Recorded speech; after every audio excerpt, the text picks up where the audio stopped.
കർത്താവിന് തിരുശരീരവും രക്തവും ഞാൻ പാനം ചെയ്യുന്നു. അപ്പോൾ നമുക്ക് എങ്ങനെയാണ് പെസഹാപ്പവും പാലും ഉണ്ടാക്കിയെന്ന് നോക്കാം. ആദ്യം തന്നെ കുതിർത്തിയ ഉണക്കലരി ഒരു മുറത്തിലേക്ക് വാരി വയ്ക്കുക. അതിൻ്റെ വെള്ളം വലിയുന്ന സമയം കൊണ്ട് ഒരു വാഴയില മുറിച്ചെടുക്കുക. അത് നമുക്ക് പിന്നീട് ആവശ്യം വരും. വെള്ളമൊക്കെ വലിഞ്ഞിട്ടുണ്ട്. ഇനി ആ അരി എടുത്തിട്ട് ഒരു മിക്സിയുടെ ജാറിലോട്ട് ഇടുക. എന്നിട്ട് നമുക്കത് പൊടിച്ചെടുക്കാം.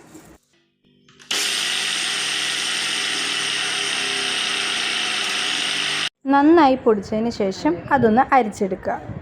അമ്മച്ചിയാട്ടോ നമ്മുടെ കൂടെ കൂടിയേക്കുന്നത്. അപ്പോൾ എല്ലാ കാര്യങ്ങളും കൃത്യമായിട്ട് അമ്മച്ചി പറഞ്ഞു തരുന്നുണ്ട്. അവർക്കൊക്കെ ആകുമ്പോൾ കുറച്ചും കൂടി ഇതിൻ്റെ പാകങ്ങളും കാര്യങ്ങളൊക്കെ അറിയാമല്ലോ.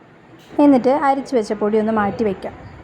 ഇനി നമുക്ക് വേണ്ടത് കുറച്ച് വെളുത്തുള്ളി, ജീരകം, പിന്നെ ഉഴുന്ന് നമ്മൾ ഓൾറെഡി വറുത്തിട്ട് അതൊന്ന് കുതിർത്താൻ വെച്ചിട്ടുണ്ടായിരുന്നു. എന്നിട്ട് ഇത് മൂന്നും കൂടിയിട്ട് ഒരു മിക്സിയുടെ ജാറിലേക്ക് ഇട്ടിട്ട് നന്നായിട്ട് അടിച്ചെടുക്കുക. അത് നല്ല പേസ്റ്റ് പോലെ കുഴഞ്ഞ് കിട്ടണം. വീണ്ടും വെള്ളം ചേർക്കേണ്ട ആവശ്യമില്ല. നമ്മൾ കുതിർത്താൻ വെച്ചിരിക്കുന്ന ഉഴുന്നിൻ്റെ ഉള്ളിൽ അത്യാവശ്യത്തിന് വെള്ളമുണ്ട്. അടുത്തതായിട്ട് നമ്മൾ 2 തേങ്ങ ചിരകിയത് ജസ്റ്റ് ഒന്ന് മിക്സിയിലിട്ട് ബ്ലെൻഡ് ചെയ്തെടുക്കുക. ഇവിടെ നമ്മളിപ്പോൾ 4 അപ്പം ഉണ്ടാക്കാനാണ് പോകുന്നത്. അപ്പം നമ്മളൊരു 2 തേങ്ങ അതിന് വേണ്ടിയിട്ട് എടുക്കുക. ഇനി നമ്മൾ ഒരു കലം എടുത്തിട്ട് നേരത്തെ പൊടിച്ചു വെച്ച അരി ആ കലത്തിലേക്ക് ഇടുക. അതിലേക്ക് നമ്മൾ നേരത്തെ ഉണ്ടാക്കി വെച്ച ആ ഒരു ബാറ്ററില്ലേ, വെളുത്തുള്ളിയും ജീരകവും ഉഴുന്നും കൂടി മിക്സ് ചെയ്തിട്ടുള്ള അത് ഇതിലേക്ക് ആഡ് ചെയ്ത് കൊടുക്കുക. ബ്ലെൻഡ് ചെയ്ത് മാറ്റി വെച്ച തേങ്ങയും കൂടി ഇതിലേക്ക് ആഡ് ചെയ്ത് കൊടുക്കുക.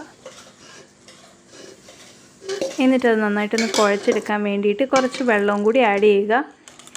കൂടാതെ ഇതിൻ്റെ ഉള്ളിലേക്ക് ആവശ്യത്തിന് കലക്കി വെച്ച് ഉപ്പും കൂടി ചേർത്ത് കൊടുക്കുക. ഇനി അത് നന്നായിട്ടൊന്ന് മിക്സ് ചെയ്തെടുക്കുക. എല്ലാത്തിലേക്കും ഉപ്പും എല്ലാം ഒന്ന് പിടിക്കണം. അപ്പോൾ അതുകൊണ്ട് നന്നായിട്ട് തന്നെ ചെയ്യുക.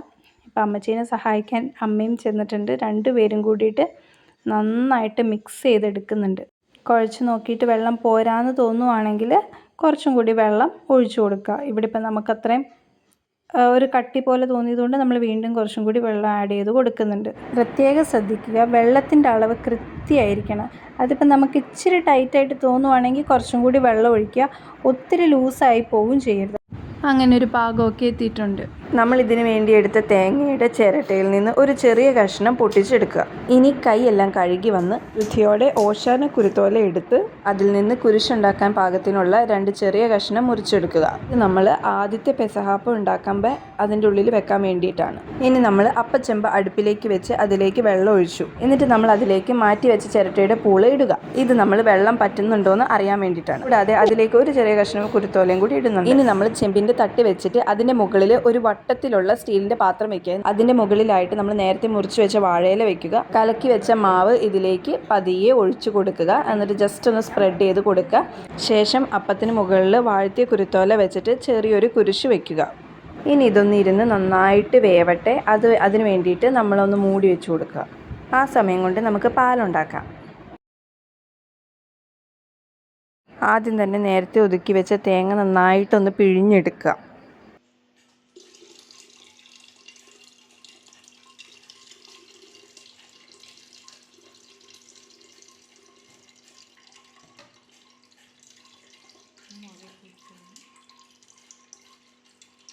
അതിലേക്ക് നമ്മൾ ആവശ്യത്തിനുള്ള ശർക്കരയും കൂടി ചേർത്ത് കൊടുക്കുക.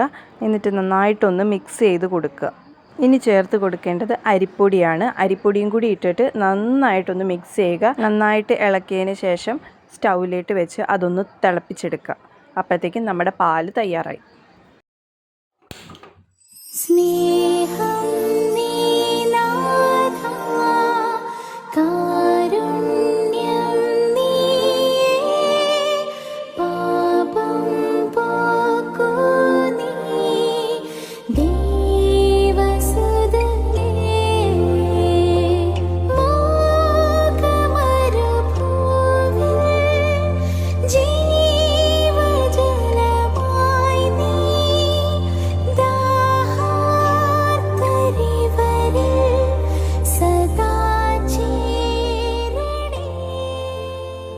തിരുശരീരവും രക്തവും ഞാൻ പാനം ചെയ്യുന്നു. നല്ല പെസഹാപ്പവും പാലും കഴിക്കുക.